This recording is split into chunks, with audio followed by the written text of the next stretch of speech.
Hello and welcome to HP MiniNote 2133, a netbook made by Hewlett Packard, HP. First thing I want to say about this little netbook is the most impressive thing about it is the construction. The top is made of this lovely brushed aluminium effect metal. It's a very sturdy, very rugged netbook. I have a laptop at the moment that I'm using, and I wish it was made as well as this. This really is solid and well put together. Right, let's open her up. There's three main things I want to say about this netbook. The first one we've told you about, very sturdy construction. It does mean that it's a little heavier maybe than some of the cheaper, flimsier made models. But this is a very sturdy, you can see metal hinges, metal lid, looks incredible if you can get that effect on there. The second feature is this keyboard. This keyboard has been specifically designed to be as close to a full-size keyboard that you would get on your home PC as possible. This is actually 92% of the size of a normal keyboard. But this does make for a lot easier typing. You will not notice any difference in the key size. Obviously you have your mouse pad, your left and right click, you have the ability to scroll as you would with the middle mouse wheel here on this side. You also have this little button down here which you would press, which deactivates that if you were typing, to save you catching the bottom of that with your palm handle. Nice little features. The third impressive part of this device, and obviously I'll boot it up in a minute and show you, is the screen. And the screen on this has a very good coating. There is not a scratch on that screen. The screen resolution is what is impressive with this little netbook. Obviously it's an 8.9 inch screen. Because of the powerful resolution on this screen, it basically means we can get more viewing into a smaller area. Obviously you can adapt it to suit what you feel is comfortable viewing, but when this is on full resolution it has a beautiful screen, which I will show you in a minute when we boot it up. We have the on-off switch here, if I can get that in shot. We have obviously the hard drive light here, and this is, we can turn our Wi-Fi on and off with this little switch. I slide it to the side like this, and you'll see the light comes on and we'll start to boot up.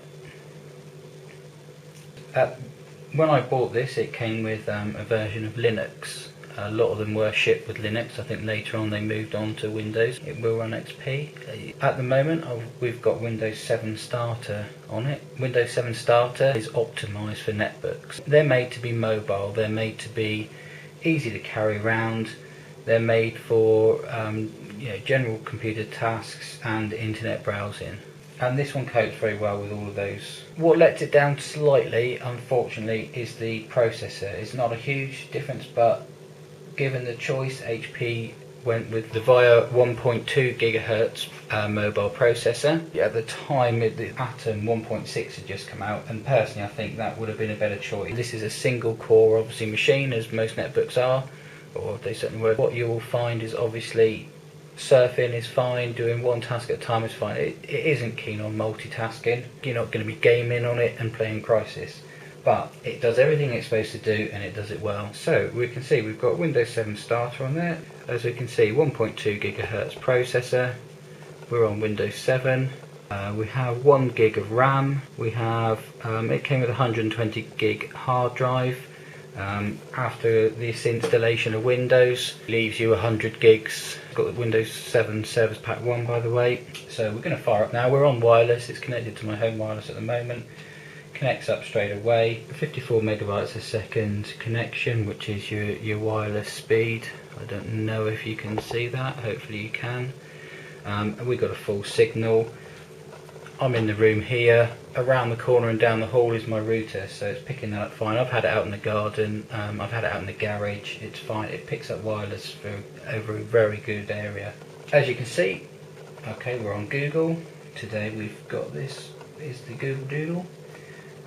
We can search, we can surf the news, We've got the BBC homepage. Let's have a little look at that, just for some news. And as you can see, Surface and Net absolutely fine. I haven't got the fastest connection here, I'll be honest. It's about 2 megs, so that's some of this lack of speed you're noticing. Obviously the video camera doesn't really do it justice, to be honest, and you get the obvious flickering, but this screen is crystal clear.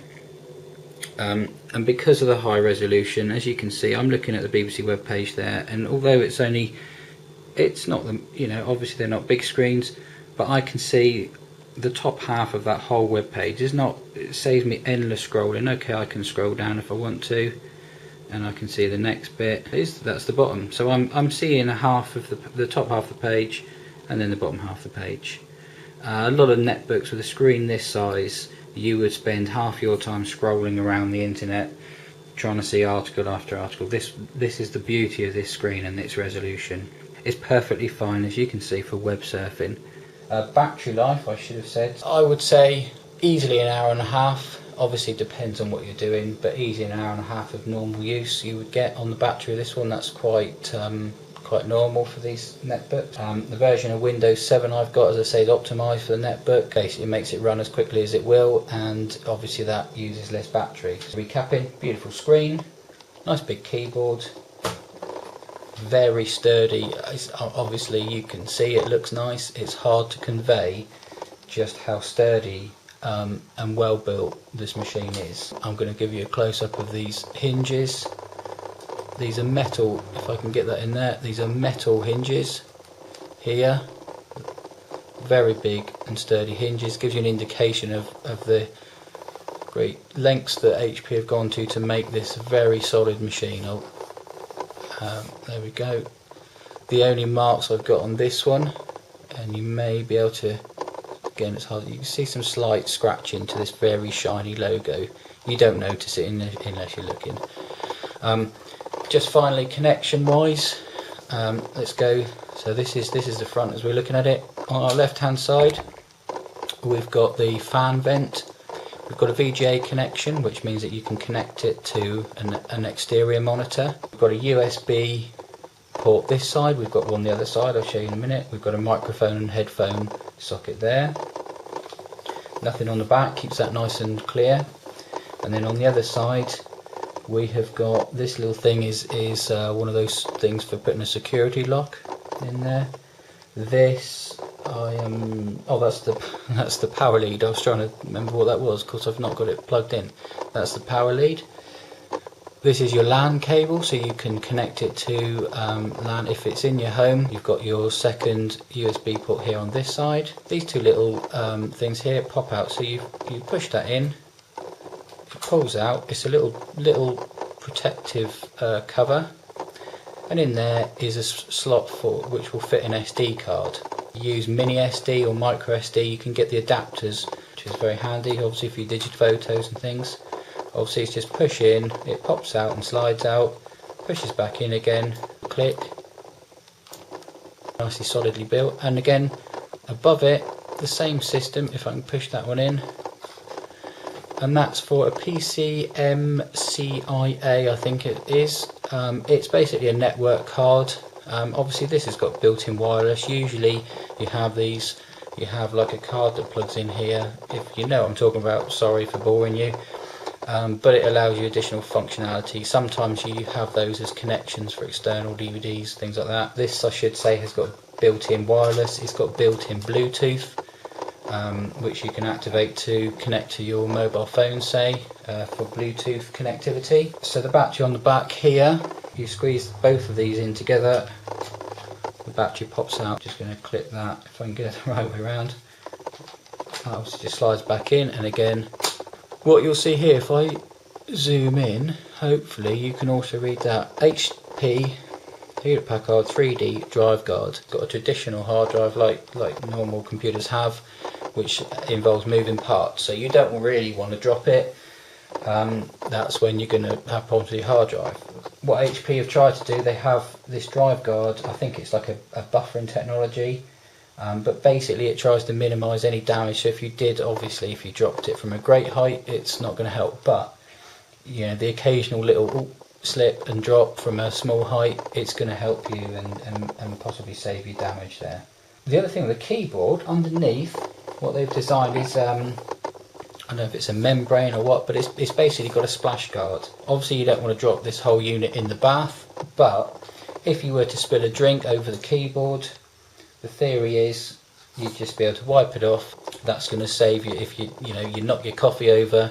It's not the end of the world with this one. I think I've covered the basic points. If I'm just going to recap those, I would say it's got a brilliant screen. It's got a fantastic keyboard. As you can see, just my hand compared against there. HP have done a marvellous job in building this machine. I like things to be well made, and this is a really beautifully, solidly made piece of equipment. It feels sturdy, it feels like it would last for years. If you want something just to be portable, to be wireless, if you're just going to want something to surf the net, do some occasional documents or reading, can't recommend better than this. There we are. Thanks for that. It's my first video review. Hopefully I haven't bored you to tears. Thanks.